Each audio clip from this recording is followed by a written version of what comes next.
running, and Grand Cayman, who took a little bit more time to warm up with a bit scratchy in his slower paces on the journey down towards the 2-mile start, which will very much be unknown territory for Georges Ricardo and Russell Bayes. 2 miles on good to soft ground for the Carville Shergar Cup stayers, and they're off from the stalls. Mudarwin was a little bit slower away than some, and it is indeed Bogside Theatre who is going to cut out the running from La Vecchia Scuola, as just at a steady pace they make their way up the straight for the first time. Caracciolo in third place from Desert Sea, who's a little keen. Highland Legacy, the white face, disputing fifth with Grand Cayman as they all filter down towards the rail. And the back markers, well, in the early stages, they include GD Nen, Greenwich Meantime, Enjoy the Moment, and Mudarwin is last of all. So Bogside Theatre ensuring this is a reasonable test under Gerard Mosse, passing us with a 3-length lead in the red and black. The black and yellow of La Vecchia Scuola. Caracciolo's in third place on the inside of Grand Cayman in blue and grey. Highland Legacy, the white face, blue colours, the red cap of Great Britain. Desert Sea racing in 6th place for the rest of the world. Then in 7th place is GD Nen with a couple of lengths to Enjoy the Moment, a half to Greenwich Meantime in the noseband, and Mudarwin at the back of the field, as there's now a good 12 to 15 lengths first to last, as for the first time in his career Russell Bayes takes a right-hand turn and they make their descent now down towards Swinley Bottom. Bogside Theatre is 4 lengths clear from La Vecchia Scuola in second place. A similar break to Grand Cayman, who shows in third. In fourth place towards the inside Caracciolo with 2 lengths to Highland Legacy. Desert Sea races in 6th place, a length then to GD Nen and Enjoy the Moment. Greenwich Meantime has just been struggling slightly for the last half mile or so. One from the back in the noseband, just a little bit disorganised at times with his action, but still in touch as they make their turn now at the far end of the course. Mudarwin is still the back marker. So Bogside Theatre has completed the descent and will shortly begin this right-hand turn at Swinley Bottom.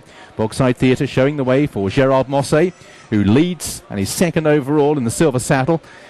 Mudarwin, by contrast, for Yutaki is last of all as La Vecchia Scuola just closes down Bogside Theatre as they make the turn at the far end. So Bogside Theatre leads by 2 lengths from La Vecchia Scuola.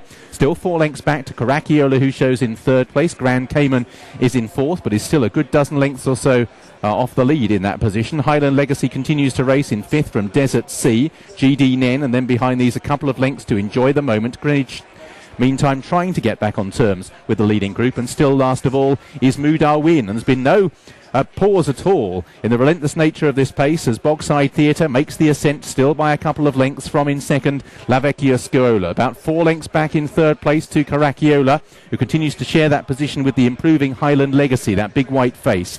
Desert Sea's gone past Grand Cayman, who's lost ground. GD Nen and Enjoy the Moment begin to improve. Greenwich Meantime is being niggled along, and still at the back of the field, no move yet from Mudarwin, as turning into the straight Bogside Theatre with a reduced advantage of a length and a half from La Vecchia Scuola. Highland Legacy for Seb Sanders moves into third on the outside of Caracciolo. Enjoy the Moment's 3 wide round the turn from GD Nen, who travels better than some, and a couple of the GB horses going a bit better than in previous races. Bogside Theatre leads the turn in from La Vecchia Scuola in second. Caracciolo's back in third. Highland Legacy, then GD Nen. Enjoy the Moment tries to stay on. GD Nen is caught on Caracciolo's heels, and Bogside Theatre is proving very hard to catch here. Gerard Mosse, who's had a great afternoon, has made all of the running from La Vecchia Scuola. GD Nen trying to recover the momentum from well back. Grand Cayman is staying on again into fifth. Bogside Theatre has 150 yards to last. GD Nen, who got that interrupted check, is now beginning to close down the leader fast. Bogside Theatre, GD Nen coming at him, and I don't know.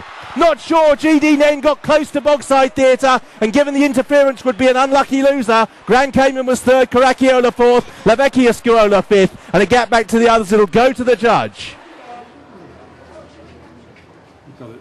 Has Haley got there on GD Nen? According to that, she's got up to beat Bogside Theatre. The captain of the Great British team has come through in the final strides. Bogside Theatre only knows one way of running, that's from the front, and she's really run a game race and given a brilliant ride by Gerard Mosse, but I think she's been collared on the line, John. It looked as though Bogside Theatre and Gerard Mosse had ridden them all to sleep, and with 3 lengths clear come into the last furlong, but my goodness, Haley did produce a tremendous run out of GD Nen, who was a 14-1 chance with Bet365 this morning and was around second favourite, really well backed here on the course, and it looks as...